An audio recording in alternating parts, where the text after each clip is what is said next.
It's time for RealAg Radio on Rural Radio Channel 147 on Sirius XM.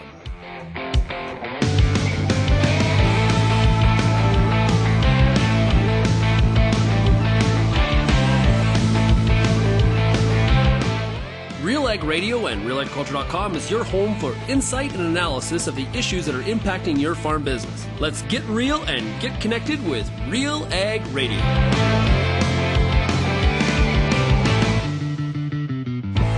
RealAg Radio here on Rural Radio 147, Sirius XM. Shaun Haney, your host here on this Friday edition of the show. Hey, thanks so much for making RealAg Radio and Rural Radio 147 a big part of your workday. And a big shout out to everybody also listening out there on the RealAg Radio podcast. Well, it's RealAg Issues Panel today, and we got a great one for you. Lindsay Smith is off today, but don't worry. We got a great group, a duo of people filling the roster spots. We got Jeff Nielsen, farmer from Olds, Alberta, and Tyler McCann, who's managing director at CAPI. They will join Kelvin Heppner of RealAgriculture and myself to discuss all the big topics of the week, and there is indeed many. We got the cabinet shuffle. We said goodbye to Minister Bibeau. We say hello again to Mr. Lawrence MacAulay, MP from PEI, who is back in the seat as the Minister of Agriculture and Agri-Food. We've also got a big blow up in the Black Sea region. What impact does that have on the market going forward? And a whole lot of other stuff as well. It's going to be a jam-packed show here. We're going to try to get all of the issues in today on the program. If you have any feedback, we'd love to hear from you. Send me an email, shaney@realagriculture.com, or across all the different social media platforms. We're Real Agriculture on YouTube, Twitter, Facebook, Instagram, TikTok, also on Threads. The other way to get a hold of us is to call the RealAg feedback line, 855-776-6147. You dial that number, you press the number 3, and you leave me a message. I don't care any of those methods you can get a hold of us. I want your feedback. One of the things I'm going to ask the panel today is, how will we remember Minister Bibeau at her time at AAFC? Was it really good? Was it kind of really bad? Were you indifferent to it? I really like your perspective on that. I think it's a tough question. I think it depends on where you're coming from. I think it depends on how much you, recognize some of the external factors. But I want your opinion on it, so make sure you get back to me, and we'll ask the panelists. And you know what? We're going to get to that when we come back. You're listening to RealAg Radio, Rural Radio 147, Sirius XM. Introducing the Arion 600 Series tractor by Claas, where versatility meets productivity head on, because you've got jobs to do. Mowing, tedding, raking, baling, loading, filling, tilling, cleaning, spreading, hauling, feeding. This is multi-purpose reimagined to do the work for you. It's more than just power. The Arion 600 tractor gets it done. The Pulse School on RealAgriculture.com has everything you need to get your crop off to a great start and a strong finish. Whether you're growing chickpeas, faba beans, lentils, or peas, you'll get all the latest and best agronomic information at PulseSchool.com. A library of top-notch agronomy videos from industry experts available on demand at your fingertips. Visit the Pulse School, brought to you by BASF on RealAgriculture.com. Infuse some energy into your next corporate event, customer meeting, or conference with RealAg Radio, Canada's national agriculture radio show. Create a unique experience at your next event with host Shaun Haney, broadcasting RealAg Radio live on Sirius XM, featuring exciting guests, captivating interviews, and the latest news from the agriculture community. Contact advertising at realagriculture.com or call 587-787-1795 to book your on location with RealAg Radio today. And welcome back to RealAg Radio here on this Friday. Let's get into the RealAg Issues Panel. We have a lot to discuss. A lot happened this week. It's crazy for the last week of July for there to be so many things going on in the world of agriculture in the middle of the growing season, but we'll get to as much of it as we possibly can. Up first, it is Kelvin Heppner of RealAgriculture coming out of Altona, Manitoba. Kelvin, how are things going? Going well here, Shaun. Looking forward to harvest. I know harvest is getting underway in some drier parts of the prairies, especially fields that are drier, as it it's kind of field by field basis across much of Western Canada. And we actually got some rain this week, so crops that were hanging on will hang on a little bit longer, I guess. If I was to ask you, Kelvin, how do your crops look? Would you say average, below, or above? Below. Below. Okay. Average, yeah. I farm together with my dad, and my dad has been anticipating that we're going to be in the crop insurance realm for a few weeks already. Oh, really? Okay. Yeah, there's going to be lots of people out there. Not all crops. Cereals have been hit the worst by the early dry conditions. Soybeans are hanging on in most fields right in our neighborhood here. So if they get rain, there's still potential there. But if they don't get rain, it won't be good there either. Yeah. Also joining us is the managing director at CAPI. This is Tyler McCann, and he's in Bristol, Quebec. Tyler, it's great to have you back. Thanks, Shaun, for having me. We I think things are a little bit better here in Eastern Canada than they are in Western Canada these days. We almost have too much rain in some places and not enough sunny days, or at least not enough sunny days in a row to make dry hay. Yeah, I've been hearing a lot about, of course, Lindsay Smith, our editor at RealAgriculture.com. She, has been talking about how wet it has been. The rain just keeps on coming in buckets and buckets and buckets. Yeah, some people talking about having issues with soybeans. Again, just too much rain for them. But pastures are green, corn is tall. Again, it just need a little bit more dry days together. Yeah. Also joining us is Jeff Nielsen, coming out of Olds, Alberta. Jeff, great to have you back. It's been a while. Well, thank you. Much appreciated. How do your crops look? We've been cautiously optimistic. As Kelvin mentioned, we had a very dry spring and really actually studded the crops, brought on the cereals really fast. And then we did start to get some rains, and very timely rains, and the canola especially rebounded. The cereals did somewhat. We had a touch of hail, maybe 20% on the barley on Tuesday night. So we have it's Central Alberta hail zone. We have those storms rolling through right now. That tornado was literally 20 miles away from me, and that cloud that we saw the other night was looking that dangerous too. But we're cautiously optimistic. But you go 30 miles east of here, and it's a different story. The crops look totally different. So yeah. Yeah. Are you going to be going to the Olds College Farm Show next week? Ag Smart, yeah. Ag Smart. Yes, will be. Yeah. Okay, Ag cool. Smart, yeah. You are definitely in the hail belt. Like you're in that from you through like Penhold and Red Deer, like that area gets. You're no stranger to big storms in the month of July for sure. Hey, I want to tell you about DefendYourN.ca. Imitator stabilizer products claim dual protection, but I don't know. Do they actually deliver? Defend your UAN from nitrogen loss with Tribune Nitrogen Stabilizer from Koch Agronomic Services, offering superior above and below ground protection. See how others stack up at DefendYourN.ca. Okay, cabinet shuffle, and it lived up to all of the hype. It was significant. 2/3 of the cabinet was changed.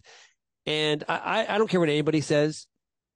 I don't think anybody thought, and maybe Tyler is going to say differently here, but I actually did text with Tyler beforehand, so I can call BS on him. Nobody thought that Minister MacAulay was coming back. Tyler, what's your reaction to that big change? Yeah, I think nobody saw this many ministers changing. I think that's really what threw people off, is that this wasn't like a shuffle of 4 or 5 ministers, which is what you might normally see. This is like 30 new ministers or 30 individuals in new cabinet positions. Like, it's unprecedented. I haven't kind of done the history myself, but I don't know if there's ever been a cabinet shuffle with this many ministers changing in the middle of a mandate. And so again, I think people probably thought, one, with MacAulay, if he was going to move, it would be out of cabinet. Minister MacAulay is not a young man. I think that the expectation was that he might not run again. But if he did move, I don't think people saw him going to agriculture. And I do think people generally thought that Bibeau would stay. But again, this is quite a wave. Almost all ministers impacted. And so, in hindsight, I guess we should have seen that coming, or be less surprised. Kelvin, one of the things that you and I kind of wonder is, there seemed to be this, and maybe it was false or maybe it was real, but there seemed to be this, okay, you need to tell us if you're going to run in the next election, no matter, even if that's a year and a half from now, you need to tell us now because this is really, really important. I think for some, it provided some cover for the people that are being kicked out of the cabinet to basically say, hey, I'm not running, and let them save face. But I wonder, did Mr. MacAulay have to declare that he's running at the age of 77? Yeah, and that's something we haven't confirmed yet, or haven't been able to find out whether he had to commit to running in the next election, or whether they waived that criteria that was reported for the other ministers, and that they waived it for agriculture. One message that at least I've perceived this week in the media coverage leading up to the cabinet shuffle, and then as well in the shuffle, and with the appointment that we did see with Minister Bibeau moving on and Minister MacAulay returning to agriculture. Agriculture is not top of mind, and it's not even mentioned in any of the reporting around the cabinet shuffle leading up to it. The day of, very little mention of the agriculture post. And to me, there's similarities here between what the agriculture minister post is becoming at the federal level and a diplomatic posting, and an ambassadorship, almost, you could call it. And so I don't know, that's just one of the take homes that seem to ring true in what we saw unfold this week. Yeah, I agree with that message for sure. Jeff, what do you expect, or what would you like to see from round 2 here of Lawrence MacAulay as the Minister of Agriculture and Agri-Food? Well, that's an interesting question. I think, are we going to see a spring election? What's the time for the minister to get reacquainted with the files? I think a lot of things are going to be definitely put on the back burner. As Kelvin said, maybe it's more of a diplomatic post. Minister MacAulay is very friendly, very easy to get along with, very easy to chat with. When he first came in, right after the loss of the Conservative government, it took a while for a lot of groups to get to him to meet him, because there was a difference of opinion back then between East and West on a lot of the files, and favoritism to certain farm groups out there that some ministers didn't carry forward. So, once that bond or that relationship was built, he was very easy to reach out to and talk to. I think he's a comforting position for the role, like for the next 6-8 months, if there's going to be election in the spring. But what's going to happen there's lots of files active that should have been handled by now.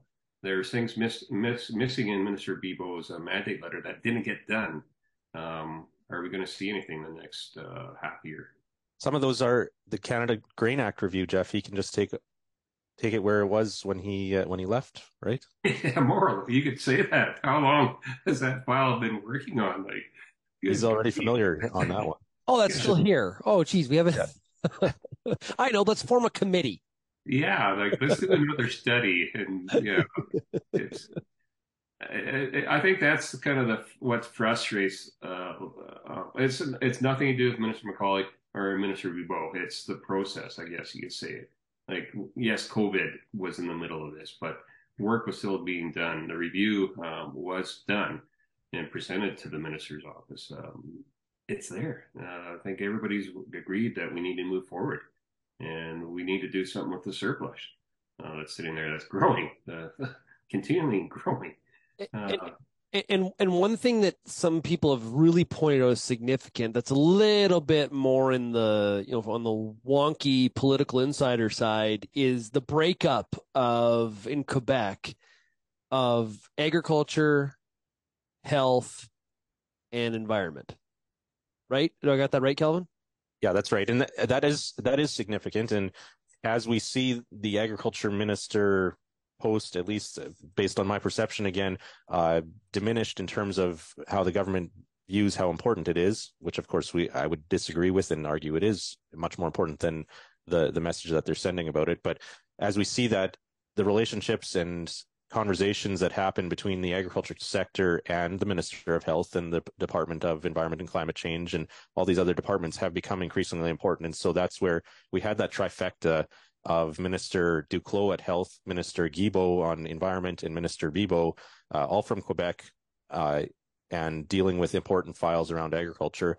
And there's certain pressures in Quebec politically when it comes to science around crop farming, glyphosate, biotech, that they felt in their backyard. And I think to have Minister Holland now at Health, he's from Ontario, and Minister MacAulay now from PEI in agriculture, that I think will could potentially have an impact on how some of these files that impact how we farm across Canada, how PMRA, Pest Management Regulatory Agency, CFIA, handle some of these files going forward.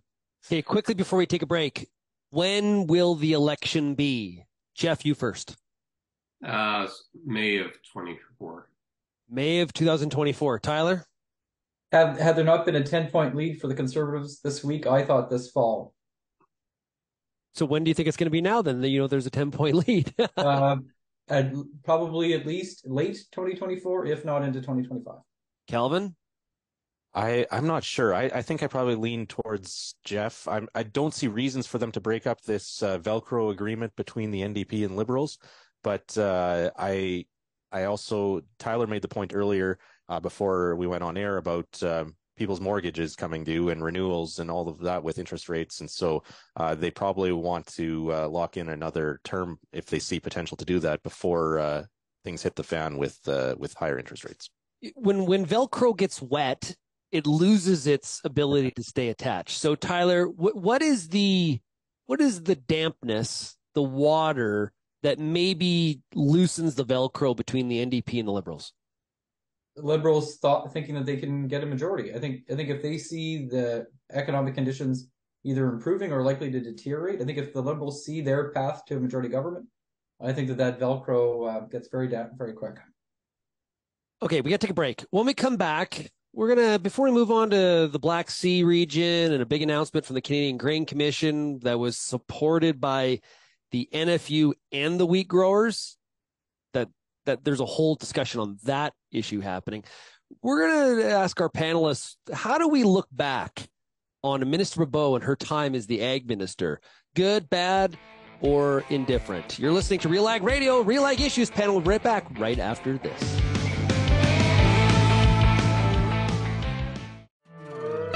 Does your N stabilizer contain an active ingredient load high enough to be agronomically effective? If not, it could be costing you time and money. If you're putting down a nitrogen stabilizer, put your trust in Koch Agronomic Services. Solutions like Super U, Tribune, and Anvil. Each delivers high active ingredient concentrations that low-rate products just can't match. Compare how imitator products stack up to agronomically effective solutions at defendyourn.ca. As you head out into the field this season, the Corn School's got you covered. Everything from tillage discussions, weed control info, field trial results, yield strategies, and more. The Corn School on RealAgriculture.com has the information and advice you need to help you succeed. Brought to you by Pride Seeds and BASF. Corn School episodes are available at cornschool.com, from realagriculture.com, or as a podcast from your favorite streaming service. Download the latest episode today. Hi, I'm Bernard Tobin, host of the Soybean School on realagriculture.com. Throughout the year on the Soybean School, we'll bring you timely agronomic video content from planting to harvest, from the latest agronomic research to the latest in production technology. Check out our massive video library on YouTube, realagriculture.com, or download the audio podcast versions wherever you get your podcasts. The Soybean School is brought to you by Pride Seeds, BASF, and Syngenta Canada. And welcome back to RealAg Radio. We got Jeff Nielsen out of Olds, Alberta, Tyler McCann with CAPI, and Kelvin Heppner of RealAgriculture, myself, Shaun Haney, and we are breaking down all the biggest issues of the week. Before we get to what the panel thinks about the time as Ag Minister for Marie-Claude Bibeau, I want to tell you about U.S. Borax and Granubor. You can ask for it by name. That is Granubor from U.S. Borax. Make sure you go to borax.com. Okay, I kind of gave him a bit of I gave him a bit of a cheat code. I told him where we were going next with this. I'm interested in the reflection that you have. How should we look back on the time that Marie-Claude Bibeau was the Minister of Agriculture? Who wants to take that? I can really see eagerness here to hit this one first. I think Tyler wants to go first. Tyler, how do you reflect? I think Shaun, she was a minister that wanted to accomplish things and did accomplish things. Farmers across the country may not agree with everything that she tried to do, but I have a lot of respect for a minister that's got a vision and works hard to achieve it. And so again, that doesn't necessarily mean that everybody supports it, everybody's on the wagon along with her. But if you look at kind of the efforts that she made on sustainability, on mental health, on diversity, on kind of taking agriculture, opening it up to things like food loss and waste, more consumer issues, I think she pushed and she accomplished things on some of the issues that would be important to a lot of farmers across the country, like innovation. I think that, clearly not where a lot of people would like her to and the government to have gone, but she's a minister that I think that worked hard and had an impact. Jeff, what do you think? Generally, overall, I was really impressed with her. She came into this position really kind of really green in that aspect of it. There was initially a language barrier. She really worked hard on English to improve that. And I think the farm groups really, I won't say took her under the wing, because she was inexperienced in a lot of the ag fields, but we took the time, especially a lot of time, to work with her in a fashion that she learned relatively fast, but in a very respectful form. Like we needed that outreach with that ministry, and we've realized that she is basing a lot of her decisions on the other members in her cabinet and the role the Liberal government wants to follow, and that's when you look at the climate change and other aspects. So working with those other ministries, communicating through her ministry to the other ministries as well was a key venture. So I greatly appreciate her time there, and appreciate the effort she took to work for the ag sector. I didn't get and I may be reading too much into this, but I didn't really get the impression that she wanted to leave. I don't know. Kelvin, you had pointed out that just the expression, like the exit and some of the social media posts in terms of, thanking all stakeholders and people, it's not something we typically see. I don't know. Am I reading too much into that? Yeah, I'm not sure. I noted that as well. I'm not sure whether that's just the age we live in now with social media, but I don't remember a minister leaving kind of that heartfelt note to the sector and saying she's going to continue to support it and that type of thing going forward. So I think I agree with a lot of what Tyler and Jeff have said in terms of her performance in the role. She was pretty green. I do think she was earnest in her efforts to learn the industry and to learn how it works and learn the value that it brings. And I think she did implement action on a number of key files that Tyler mentioned, including diversity in agriculture and some of these other priorities that she had in sustainability and those types of things. I do think that she sometimes didn't stand up to, and this is also just maybe not reflective of her, but just of the role and where it fits in the Liberal cabinet. She sometimes just had to live with decisions made by other cabinet ministers or policies implemented by other cabinet ministers, such as the Minister of Environment and Climate Change when it came to carbon taxes applying in agriculture and policies around that, the fertilizer emissions reduction target and how that policy was rolled out. She basically stood with her government and was a pure politician on those issues. And we have to remember that ultimately politics comes before the minister role usually. So all of those, I do think she put the effort in, but maybe didn't stand up for agriculture at the cabinet table as much on some of these controversial files as what the farm community would have liked to have seen. So, and maybe this is just the way it is. You look for friends, probably similar to how some would criticize, say, Ritz for only listening to certain farm groups. She kind of fell into that same trap, and it typically we would say, well, that's going to be CFA, but in this case, it actually became Farmers for Climate Solutions as an example. So, Kelvin, what are your thoughts? Is that maybe one of the faults she fell into? Well, I think every politician does that. They listen to the people that are advocating for the things that they agree with or that they support. So, and we've seen Farmers for Climate Solutions come onto the scene over the last number of years and really align with a lot of the government's direction that the government wants to take. I do think the creation of the sustainable ag strategy or at least the work towards it was a bit of a compromise that Minister Bibeau implemented versus what would have come directly from the Environment Department again, and the overall climate change being the top, or at least a top 2 or 3 priority for this government in terms of the legacy they want to leave climate change policy. I do think that she brought some reality to some of those discussions at the cabinet table when it came to the practicality of implementing some of these things and needing science to catch up and all of that. But I think it comes back to what we expect of an ag minister. Are they representing the agriculture sector, or are they representing the government? And which way? And we probably saw him more, at least in Western Canada, as somebody fighting for farmers, and especially farmers who wanted to get in the Canadian Wheat Board at the cabinet level, whereas Minister Bibeau probably was more of a messenger from the government to the agriculture community. Tyler? Yeah, Shaun, I want to get in on this because I think, the talk about who she was working with, I think puts a lot of focus on her, but we have to remember, especially in the early days of her tenure, what she was hearing from a lot of farm groups.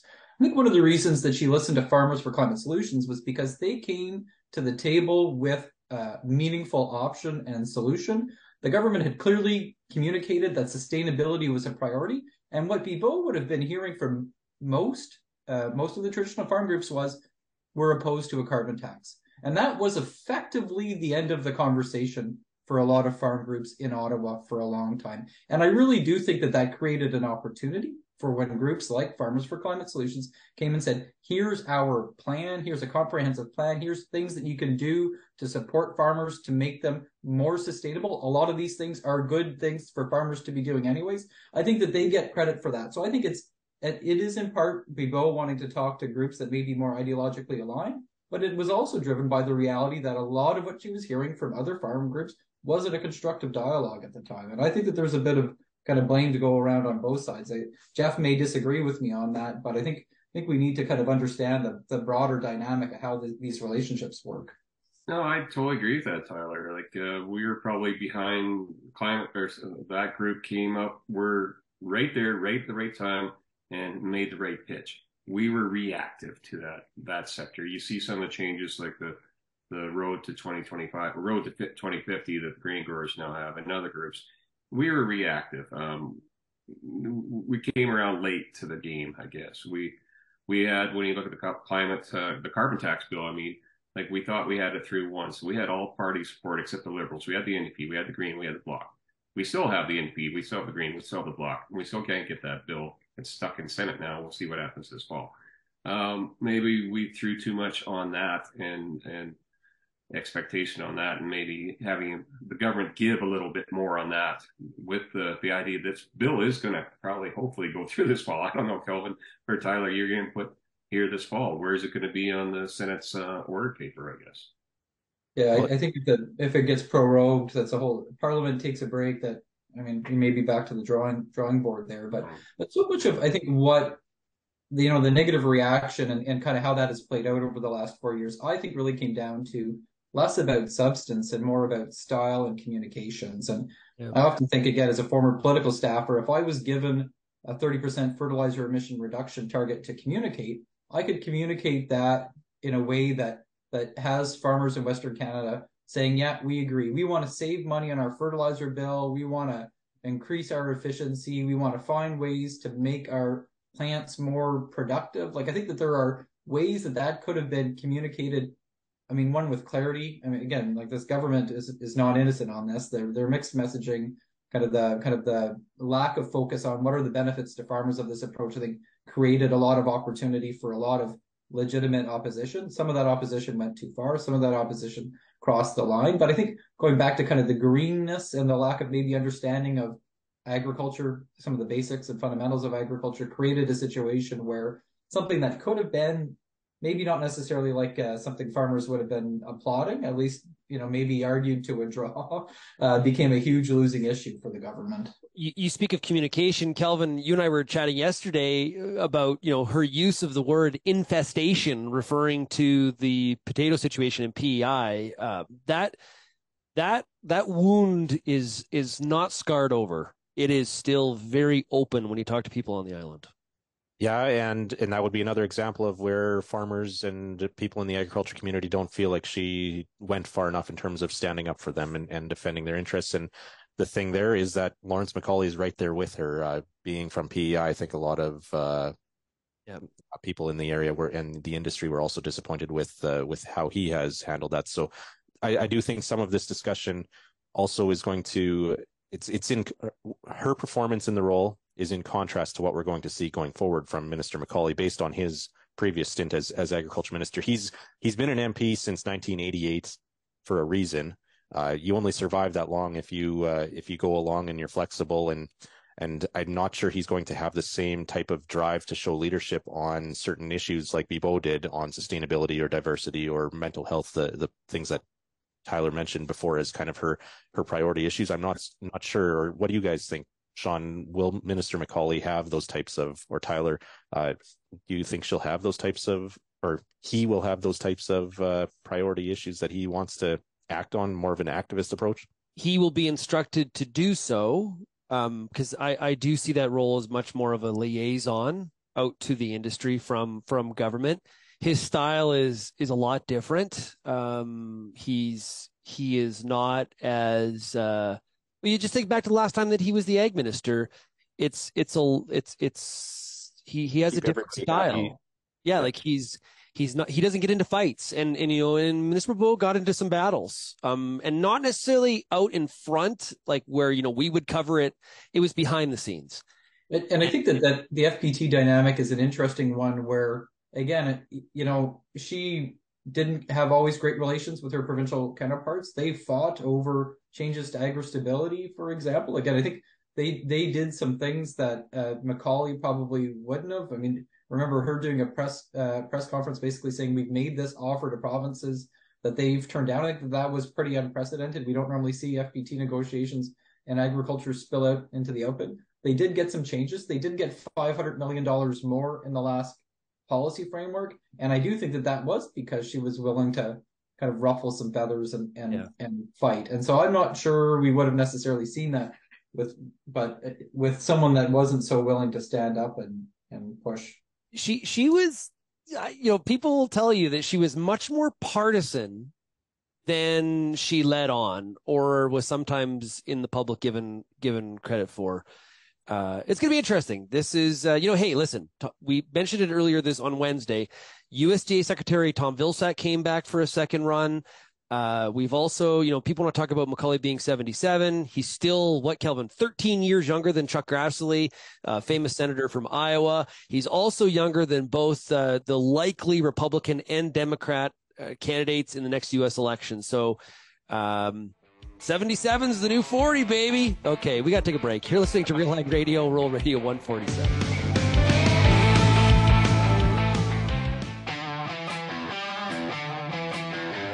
Advanced canola trait technology is here. And it's soon to be the talk of the town. Optimum Glide delivers excellent yield potential and agronomic trait performance. Improved crop safety. Enhanced weed control, and a wider window of application.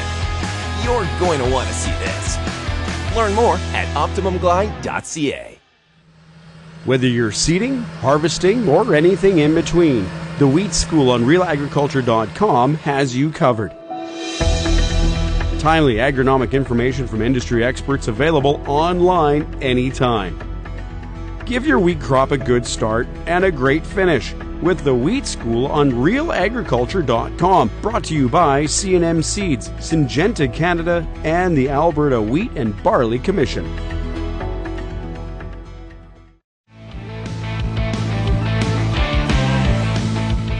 Back to RealAg Radio here on this Friday. Hey, what are you doing in the middle of August? It's only a couple weeks away, August 15th through the 17th at Stampede Park in Calgary, Alberta. The Stampede may be over, but the fun is not. The Canadian Beef Industry Conference is coming to the Bibeau Centre. Join the industry, proud, innovative, and loyal. Canada is beef, everybody. Build your network through our speakers, trade show, and entertainment. Visit CanadianBeefIndustryConference.com for full details and to register today. And remember that RealAg Radio will be on the stage from that event. I'm looking forward to it. It's going to be great as we do a live recording of this very show focused on beef. We're joined today by Jeff Nielsen of Olds, Alberta, farmer, Tyler McCann from CAPI, Kelvin Heppner from RealAgriculture. And Kelvin, what is the deal on this cocaine corn shipment that was caught at the Manitoba border that had a street value of $6 million? What's happening? Yeah, I guess border officials, specifically their dogs, found this some secret compartments in a trailer, semi-trailer hauling corn into Manitoba at the Emerson border crossing, and so valued at $6 million. I think, what was it, 63 kilograms of suspected cocaine in this delivery of corn. So I'm not sure. The border officials, speaking to the media yesterday, said that they had to unload the product from the trailer to access the drugs in this modified compartment. And so I'm not sure what this says, but I guess there's ways of people trying to get stuff across the border in many different ways. And we don't know who the culprit is, like who's responsible, like who is in the know here at all. Like, don't assume it's the trucking company. Don't assume it was the buyer. There's a lot of unanswered questions here. Yeah, the driver has been charged and arrested and was in courts already. He's been released on conditions, but we don't know beyond that in terms of who knew. But you'd think if they had to unload the corn to get at it, that's somebody. Yeah, I'm not sure. Don't want to jump to any conclusions there. Yeah. Well, I've watched a lot. I've watched all the Narcos on Netflix, so I will make up my own conclusions in my head. Okay. Canadian Grain Commission was lobbied this week to make a change, and they have. We'll get to that in a second. But I think the bigger news is there are groups that do joint releases. Okay. And you'll see like the Chicken Farmers of Canada and the Dairy Farmers of Canada. You'll see, Sask Wheat and Alberta Wheat, canola and soybeans. There's a lot of dancing partners out there. There are groups that do not dance. Okay, everybody. And one of them in this pairing is the NFU, the National Farmers Union, and the wheat growers, who can't agree on the day of the week, but they sent out a joint release this week, which I commend them for. I think this is pretty awesome. Jeff, what does this say to you? Like, what's your reaction when you saw that? Did you have to do a double take, rub your eyes, and wonder if you were dreaming? Or pick myself off the floor. Seriously, it's always cooperation. You get the farm community together, try to cooperate on the files, especially something like this. This was kind of like it was went against everything the Grain Commission was being told, their own advisory panel and all that. And then they decided to go bullheaded ahead with something. So why not? This probably it gave everybody a good chuckle, but there's an effect to it. It worked. Yeah, I have new material for some speeches because I often use, groups collaborating. I have a lot of times used the example of during COVID, the CCA, the CPC, so Canadian Cattle Association, Canada Pork Council, and the CFA, Canadian Federation of Agriculture, had a joint press conference. And I always talk about how that's a significant example of how groups that don't always see eye to eye can work together when the time is right. This is the new example. Tyler, I think it would be refreshing if we saw more of this kind of collaboration.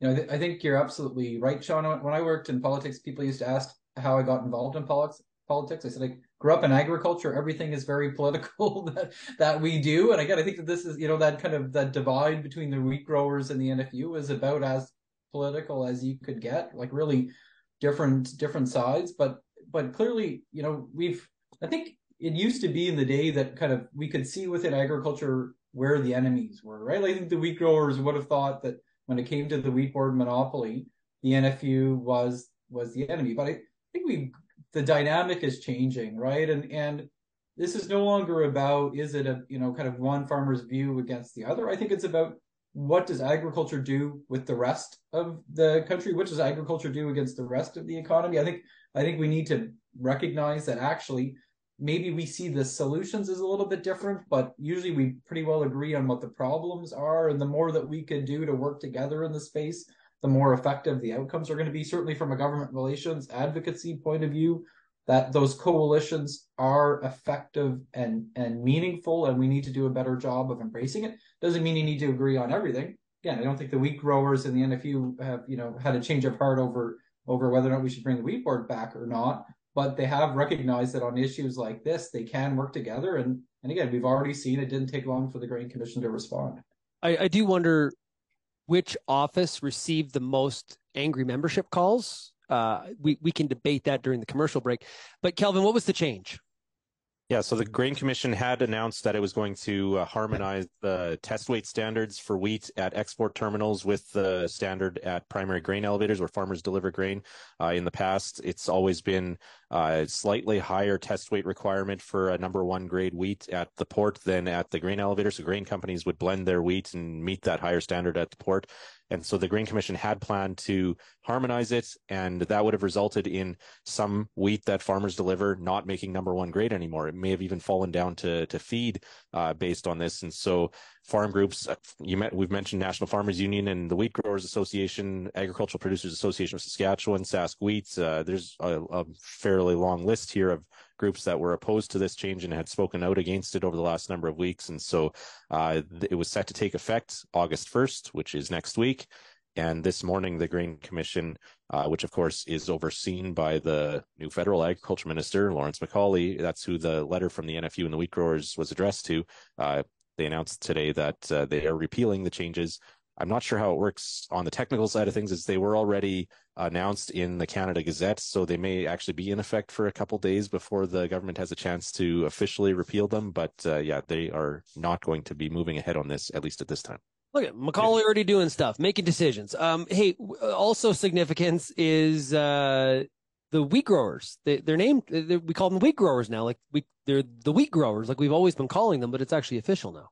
They've dropped the Western Canadian from their name, and it sounds like it's nothing to do with geography, not that they're looking to expand their territory or anything like that. It's more just simplification of the name, since everybody refers to them as the wheat growers anyway. So yeah, they are now calling themselves the Wheat Growers Association, not the longer Western and wordier Western Canadian Wheat Growers Association. I'm happy with the change. I used to screw up the acronym. I always had the letters in the wrong order, and I would get called out on it. Hey, we got to take a break. We got one more segment coming up. We got more to discuss here on the RealAg Issues Panel. You're listening to RealAg Radio, Rural Radio 147, Sirius XM. Peter Johnson at WheatPete, RealAgriculture.com. I'm the host of The Word, and I love doing The Word. I love the questions. I love the challenges. I love having to apply agronomics to all over the globe and areas outside of my normal jurisdiction. Also, I love the feedback the most, where growers challenge me, tell me about their plot results, help me to learn. The Word, absolutely the best part of my day. Canola is more than just a pretty face in the prairie landscape. It's a big business, both here and around the world, that requires you to be informed and up to date on everything it takes to grow a successful crop. The Canola School on RealAgriculture.com has an expert library of video resources covering markets, agronomy, and more to help you grow a healthy and profitable canola crop. Visit canolaschool.com today. Brought to you by BASF Canada and Invigor Hybrid Canola.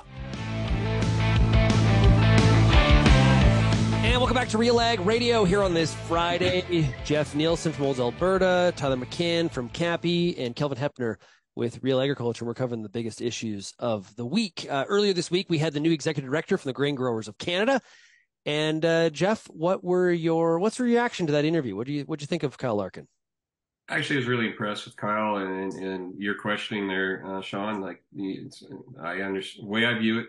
Kyle's a very intelligent, strong on what he can do, and that's lobbying. That's what we need. And he's really keen on working with the members of Grain Growers Canada. And as he mentioned, working with the GFO as well. It'd be great to have them back under the umbrella again, but let's keep that line of communication open. Let's keep the cooperation there.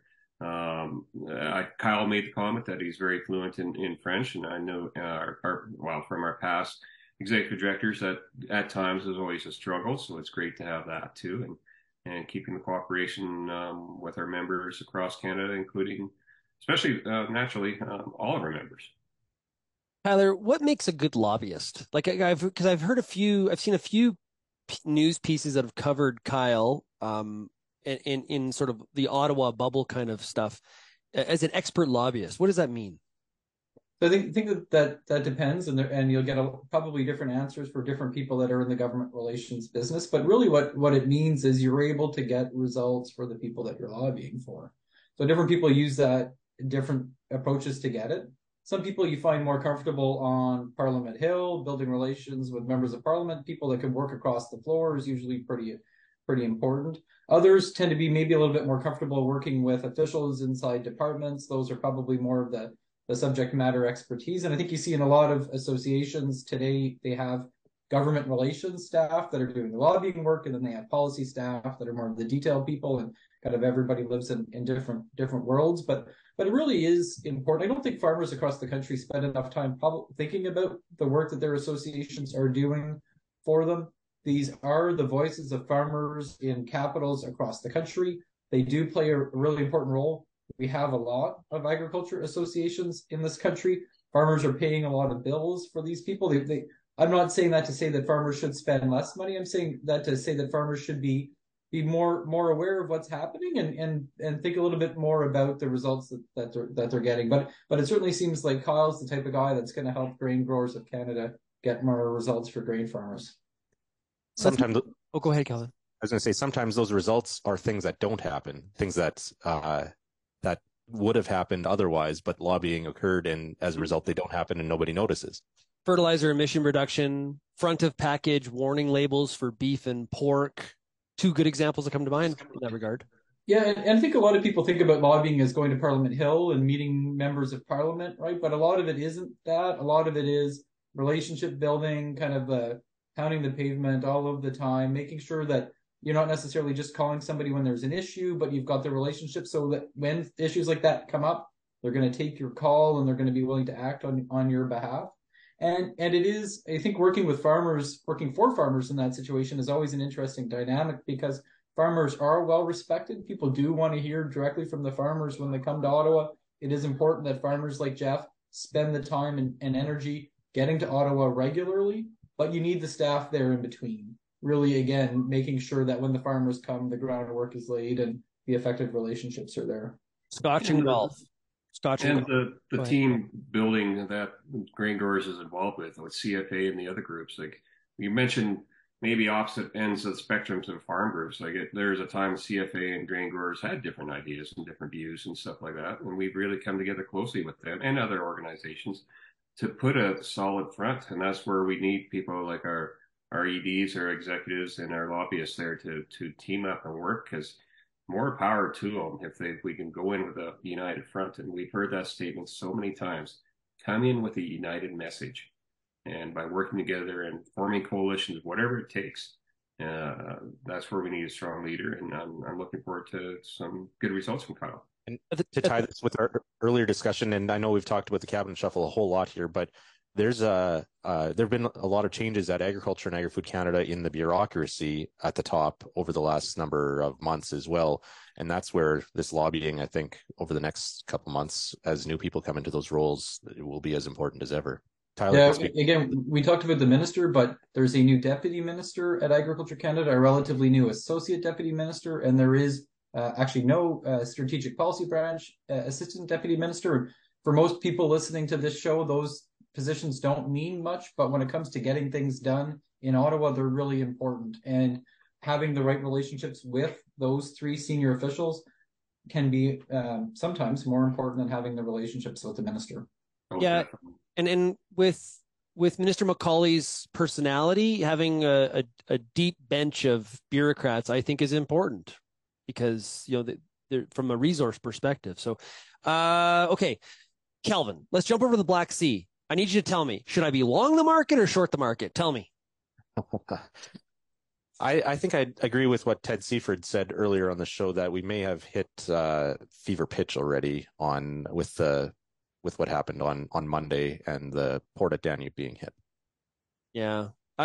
I really, what I hope is, in regards to this, is Canada's participation in NATO. I hope that we start to get some pressure on Canada to live up to its obligations. I agree with, this point was originally brought up by President Trump, and we have, so far our talk has been cheap. when it comes to if this whole situation can't get us to start to pay our share when it comes to NATO, I don't know what's going to. Tyler, do you think this could actually be an election issue?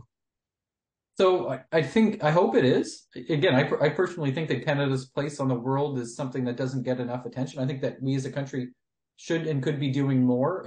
Here we're arguably not doing kind of the bare minimum that we should be doing when it comes to defense spending. The problem is that with the way things are today, there's going to need to be some cuts in order to make space for that defense spending. And it's an interesting that's where governing gets to be hard, because you have to decide what are you not going to spend money on. And that's not always easy for governments to do. I do think that there is, especially when it comes to issues like this, where it is a food issue, and given Canada's place in the world and how important agriculture and food is to our country, it would be nice to hear more Canadian voices more loudly talking about solutions in this space. But unfortunately, it doesn't seem to be that much of a priority in Ottawa. Yeah, our national defense strategy should not be, hey, don't worry, we don't need to spend on the military because the Americans will protect us. I have no doubt they will, and they're very, very strong allies. But, Jeff, I think strongly we need to be bumping up our military spending. What's your thoughts on this? Well, we're not even anywhere close to our commitment to NATO as far as funding to start with. And when you hear and read stories of our forces under NATO in Europe doing training exercises, buying from the black market or wherever from their fellow European military people supplies, uniforms, helmets. That's disheartening as a Canadian to see our forces are not supplied properly. Yep. And the whole commitment to we need to have a presence. We need to be there supportive. Canada's over the years has played a major role in peacekeeping. But the thing is, we can't maintain our own forces properly, then we have serious issues. Yeah, I will not forget, I gave a speech in Summerside, PEI back in January, February, Atlantic Grains Council, and this topic came up, and I had tons of people, lots of people in that room have relatives or even sons or daughters in the military, and the message was loud and clear. It's actually worse than people think when it comes to the quality of the equipment and funding and what we expect these people to do as they're defending our country. It is, it's quite sad. It needs to change. Hey guys, we're out of time. Tyler, quickly. Yeah, just going back to the cabinet shuffle, I think one of the moves that caught a lot of people off guard was Anita Anand out of defense and Bill Blair in. So again, I'm not sure what that means for all of this, but I don't think it's necessarily a good thing. Some of the same messaging that we see in agriculture with MacAulay coming back, I think. There you go. Kelvin, have yourself a great weekend. Thank you. Everyone else as well. Tyler, it's always great to have you on the show. Thanks so much. Thanks, Shaun. And Jeff, good luck with harvest, buddy. It sounds like crops are okay and decent. So hopefully you get it in the bin. I think Jeff froze. You bet. Thank you. Have a good weekend. Who's there? Okay, if you have any feedback, send me an email, shaney@realagriculture.com. You can also find us across all the different social media channels as Real Agriculture, or call that RealAg feedback line. The number is 855-776-6147. Everybody, have yourself a great weekend. And thank you so much for getting real and getting connected with RealAg Radio. Chat with you again on Monday. Cheers, everybody.